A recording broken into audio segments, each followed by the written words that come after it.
you worked with a DP, director of photography, George T. Clemens, on The Twilight Zone. Do you have any recollection of, okay, he did quite a few episodes. Oh, I don't. I remember George, but I don't remember. Okay. George Clemens, I remember him, but I don't. Okay. I mean, I do, but I don't. You did an episode with Gary Crosby.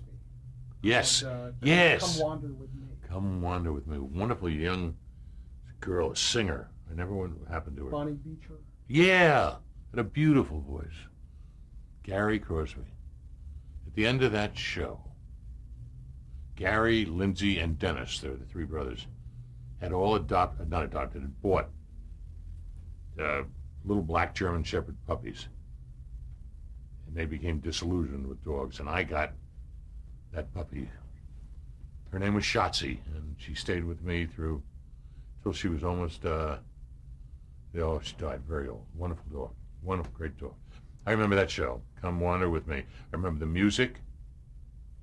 It was the back hills of Louisiana or something, the swamp area. And he was a country singer, a ballad singer, and trying to find a new approach to music, a new song or something, and he hears this song, and he steals it.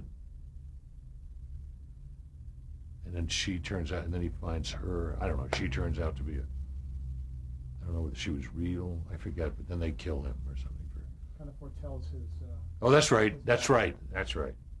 Were you involved in the casting process for these episodes you did? Yeah. Yeah, I mean, my theory was in the beginning, after I started to get going, if I couldn't be involved in the script, and if I couldn't be involved in the casting, there's no sense in doing the job. And I lost a lot of jobs because of that. Because a lot of places, everything was done for you. And also, there were, I remember I lost, what was that big Paramount Western with a family? Big Valley, High Chaparral. Big Valley, was it big, not Big Valley, yeah. Where it starts with the burning... Bonanza. Bonanza. Right. Well, whoever produced that, they hired me to do a show. And I got a call that the producer wanted to see my shot sheet. And I called him, I said, "What's a shot sheet?" He said, "What do you mean?" I said, "Well, I assume you want to know what every shot's going to be I'm going to make." He said, "Yes." I said, "I can't tell you until I start shooting. I mean, I have ideas in my head, but he said, you have to have it, you can't have the job." I said, "Then I can't have the job." And then I walked away. But I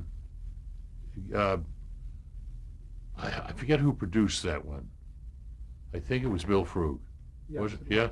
And I think Bill, we would talk about this in advance, and Bill would say, Gary Crosby, which I took, "What do you think of him?" And I said, "Oh, man, get Gary, he'd be great." And that little girl came out of nowhere. I remember casting for her. Did you audition other singers who were Yeah. more well-known or other... No, we were looking for an unknown. I think. I don't remember. I could be a liar. But vaguely I remember that we were looking for unknowns, and this girl started to sing, and we all got shivers. And I thought she'd go on to be something really important. She might have. What's your opinion about the legacy of The Twilight Zone? A show that is still rerun, people know it. The phrase Twilight Zone has become part of our vernacular. What was so special about that series that's held on for all these years? It's so hard to say. It was there, not first, because there were a lot of other shows. It was just so well written, so well produced, so well put together. And as you say, the Twilight Zone became a coined word, and it became a prestigious show to act in, direct in, write for, anything. And in so being, I like to say they got the very best of everybody, including me. But they got the best.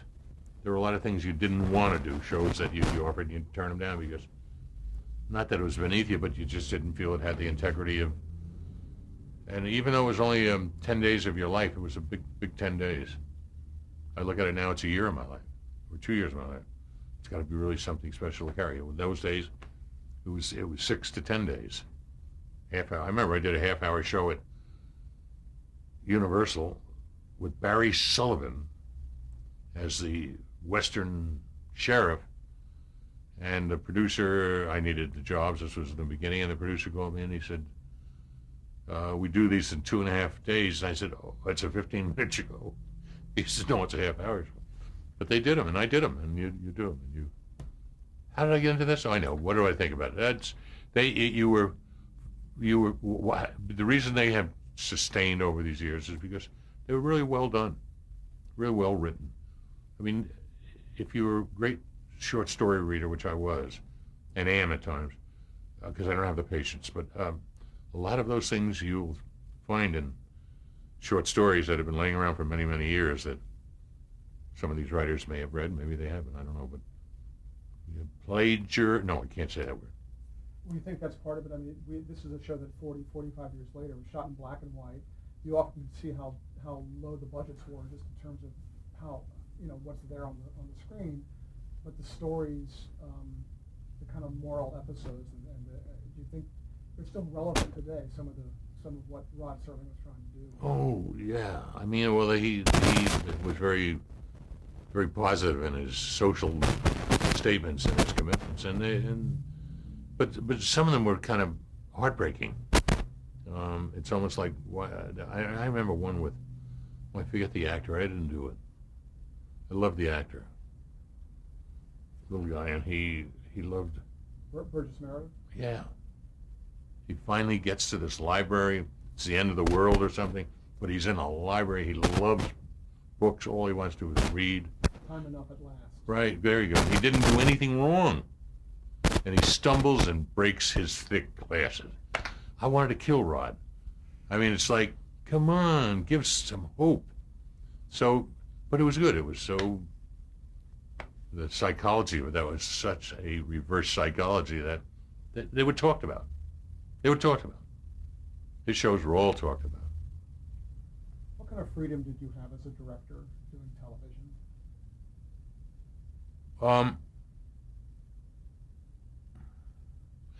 It all depends. If it was a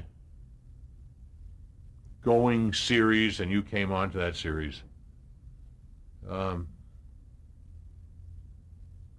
you couldn't very much change the character of the characters, the lead characters as a sustaining character. You could bring the new ones in. You could bring something to that. You could provoke something maybe in the ones that had been there for some time. It's also, you didn't want to create a whole new visual style because it was established. And so some of them were really a bit of a drag. The few shows, I eventually got around to doing pilots and first shows and things like that. It was fun because you then establish that look and that process. But the anthologies and the pilots I loved because you could always try something new. It was tough, but you did everything you could to not so much put your trademark on, because if you did, it stood out as something different. It shouldn't. It's just do something that exists and try and make it a little better. Until The Omen in 1976, I think it was, you'd done 3 features before that, but then you went back to television. All the time. Omen was the blockbuster that kind of took you into film features. Yeah. More. How did you approach shooting television versus features? Are you, I mean, just do you know about this answer to this before you're asking me, or? Well, you must. I know some, Yeah. but... Well, in television, there were times you would do 9 to 12 pages a day. And I would look at features and I'd say that would be 4 days' work. They would do 3 days, 3 pages a day, maybe 4. And I know why you asked me the question. And And I used to think about it. I'd drive home at night and think, I would never think about what I did when I got home. Gone, done, I'm on a new day. But I'd drive home and I used to think about what I did today. I know was right by my standards for what I had to do and the time limits I had, and for the fact that LA was permitted 3 walls, that usually the proscenium arch was the camera arch and that was it, and you never saw the other side. And I used to think about, if I'm going to do that same piece of dialogue, that's 12 pages, and they're going to give me 3 or 4 days to do it, or maybe even 2 days, what would I do different without just indulging myself? What would I have, how would I have re-visualized this? I know what I did just now, I finished, was right. It felt good. I delivered my job. It was on time, to a degree. But now, given that same piece, how would I do it? I used to rekindle it in my mind and reshoot it. And I would start to see how I could, most importantly, was spend time with the actors.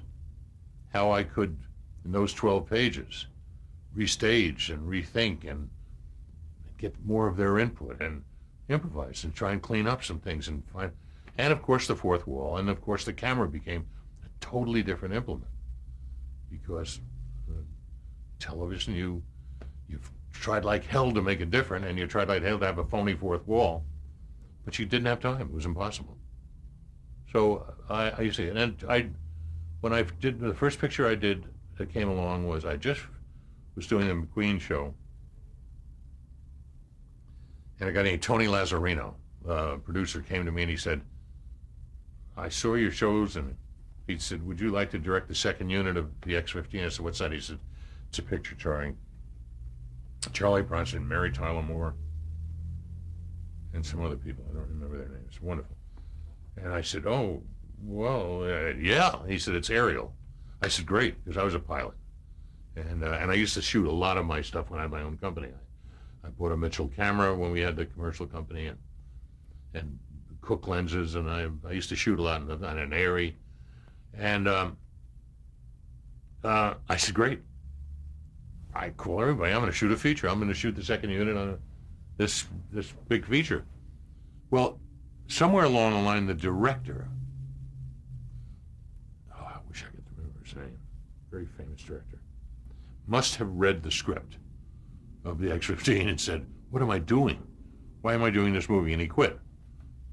And so the producer said to me, hey, how would you like to direct the whole picture? Now, by then I had only done some TV, little TV, and I said, yeah, sure, love it. Panavision, Technicolor, 18 days or 20 days, big screen, very exciting. And I wasn't ready for it by a long shot. I shot the script as was. I did have cement a great relationship with Charlie Bronson, because we had known each other briefly in New York, but here we be. And I went on to do a lot of work with Charlie, actually. And but I wasn't prepared. If I had been prepared, I wouldn't have done the movie. Anyway, I went back to television. Then along came a picture called, oh, I know, I redid the pilot for Wild Wild West. And in those days, that's all I would do.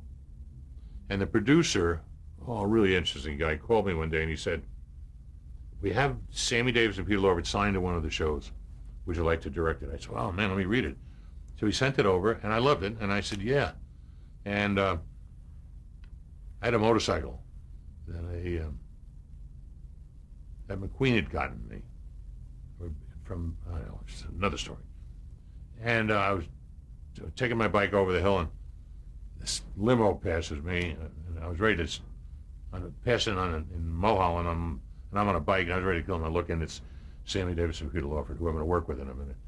Anyway, I worked with them, and we had a great relationship, great time. And they said, you know what, we should do a feature together. I said, oh, well, that's just great. So the three of us came up with an idea, and then they hired Michael Pertwee, great English writer who had written Kind Hearts and Coronet, and he came up with this Salt and Pepper for them, and they hired me to go over and direct it, and it was London in the 60s. It was great. Mini skirts, Kings Road, action, lots of laughs, big director. I mean, I was having the time of my life. But I had a hard time with them because they were trying to push the black-white problem in. I said, this is a comedy. You don't want to do that. It's silly. They don't. Anyway, and they wouldn't show up. They would show up literally a half a day late. And they'd be on something, and I'd have terrible fights. And yet we had started a club in L.A. together called The Factory with Paul Newman. Queen was in it for a while. He dropped out. Tony Newley and a bunch of other. It was the rage club of all times in L.A. It was called The Factory. It was anyway. But at the end of the picture, I knew in my mind I would take out all this stuff they wanted to put in, and I got fired. They brought a new editor in, and Sammy and Peter cut it. But it was good enough that they did a sequel. Anyway, to answer your question, back to television. I thought I was ready, but I wasn't. And then Charlie called me one day. He said, Bronson, they've offered me a picture in London with a little actress named Susan George. I play a 38-year-old writer, lives in expatriate living in London, and I have an affair with a 16-year-old girl and fall in love with her, and I marry her. Would you like to do it? I said, gee, Charlie, let me read it. So I read it. And, yeah, it was interesting, and I went over to do it. Was I ready? No. Did I get along with Charlie? Eventually, no. He saw it different than I did.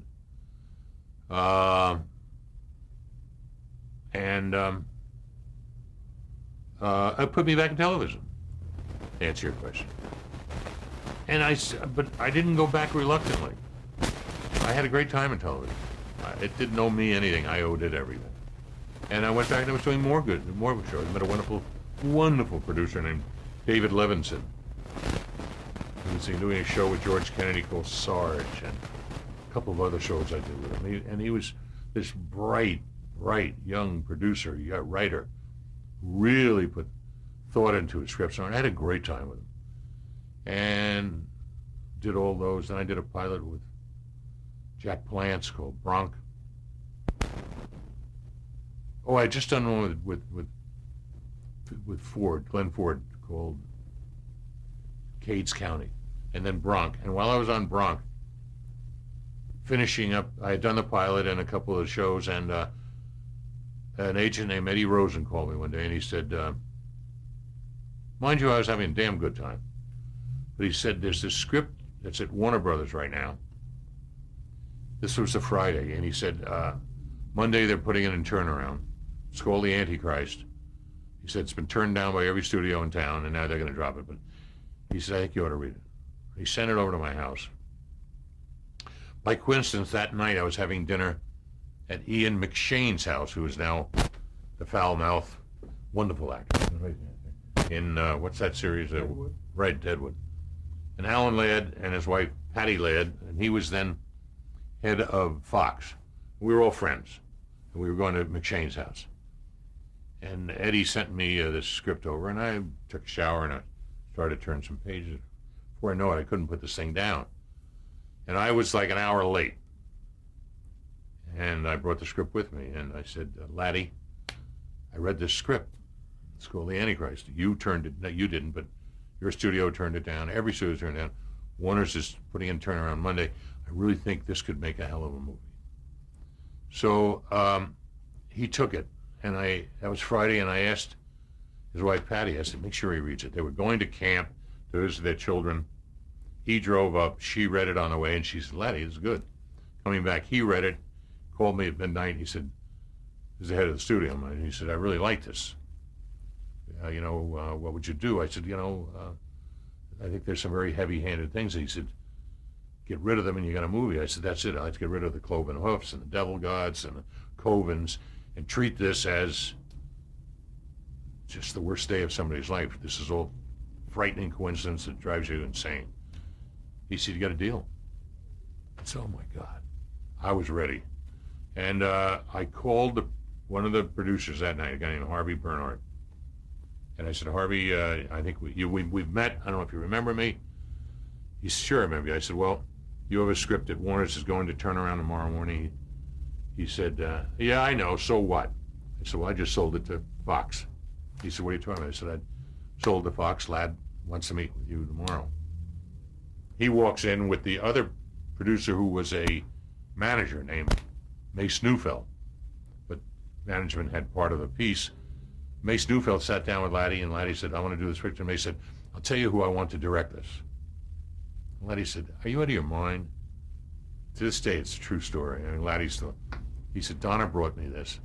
If he doesn't direct it, I don't make it. But Mace Neufeld tried to cut me out. Right? Anyway, I made that picture, and that turned my life around. I was ready. I was ready, and I was fortunate enough to get Gregory Peck at a terrible time in his life, but the right time for me, and there was no looking back. I want to come back to that. But Oh, yeah. Let's fill in some of the gaps of some of the television work Yeah, that you sure. did in the 60s. The Man from U.N.C.L.E., pretty iconic series. How did you get that? Again, was that just sort of assignment that you... No. that you Yeah, it was an assignment. I was working at MGM at the time. I had worked for Sam Rolfe on 11th Hour. Sam Rolfe was the producer of that. I think he wrote it. I think he created it. And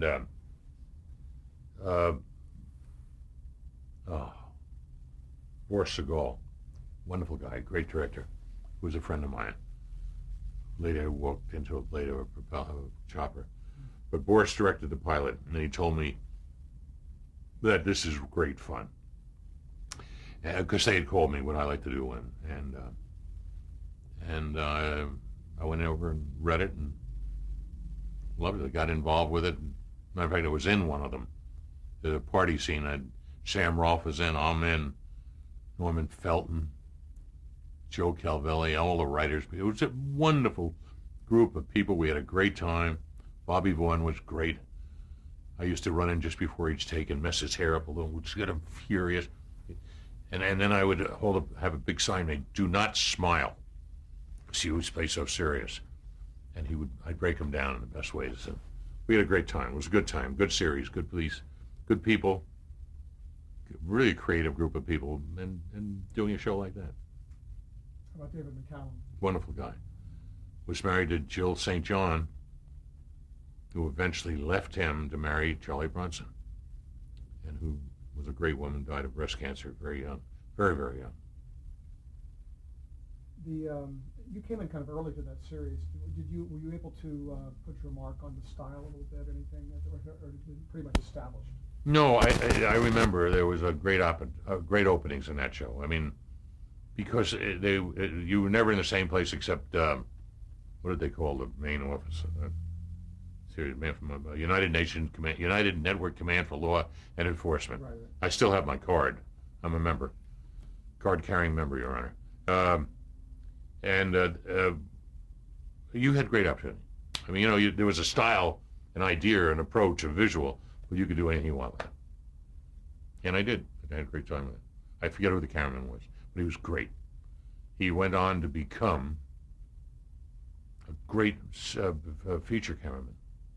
And his name was, there, you blew your weekend in Santa Monica. Okay. Freddie Konekamp. Wow. God damn, Dick, you're okay. You worked on Get Smart. Yes. That was sort of a comedic take on the whole spy biz. How was that? That was one of the great, that and Gilligan's Island were two of the greatest moments of my life at work. Because Get Smart was, it was just the funniest group of creative people. It was, what's his name? Who created that? Mel Brooks. Mel Brooks and Glasses. Buck Henry. Buck Henry. I still see Buck. I still see Mel. And to be with these guys and as writers, and another guy, Leonard Stern, And it was great. It was great. I laughed at Don Adams so much that at times, there were two shows, well, I told you, that and Gilligan's Island, that sometimes I would yell action and go outside the door, leave the stage. Because if I stayed on the stage, I would ruin takes. I would laugh so loud. I'll never forget, Don Adams was in one of the shows, and he had hit a bass drum. And the actors worked that side, and this back side of the bass drum was out, and that's why he was able to curl up inside of it. And one of the actors would, to emphasize a point, would take this thing and hit the drum. And obviously it wasn't skin tight, but there was a drum sound. But what Don Adams acted inside that drum, of going nuts with the vibrations and the sound of this character and how he played, that I mean, they would say, get off the stage. I had to leave. I could not, I would scream with laughter. And the same thing with Gilligan's Island, with Bob Denver and the captain, Alan Hale. I mean, I once did, it was Bill Frug and Sherwood Schwartz, so anything I did, they'd leave me do anything. But I once ran 5,000 feet of film of Gilligan and Alan Hale, where Gilligan was trying to get into the hammock on top of him. And no dialogue, no nothing. I just ran film, and it just got richer and funnier and ridiculous and hysterical. Did it ever make the picture? I don't even remember. But I mean, I love doing things like that. I love going from whatever the darkest ones I ever did to those. I actually enjoyed those even more. Talk about the chemistry between Gilligan and the skipper. Was that like serendipity, just one of those great casting That whole cast, coincidences? every bit of casting in that was brilliant.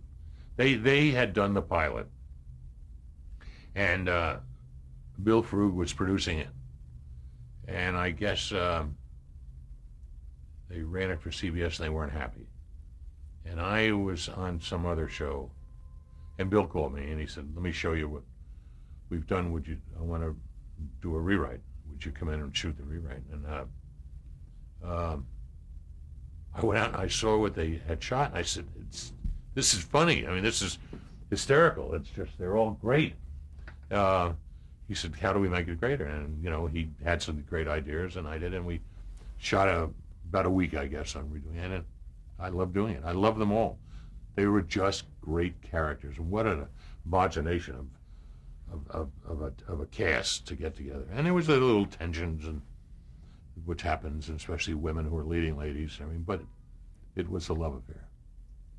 Gilligan was a genius. Bob Denver and Alan Hale, their sense of time. I mean, it was like old-fashioned burlesque. Anything went. Okay, let's pick it up. We're going to change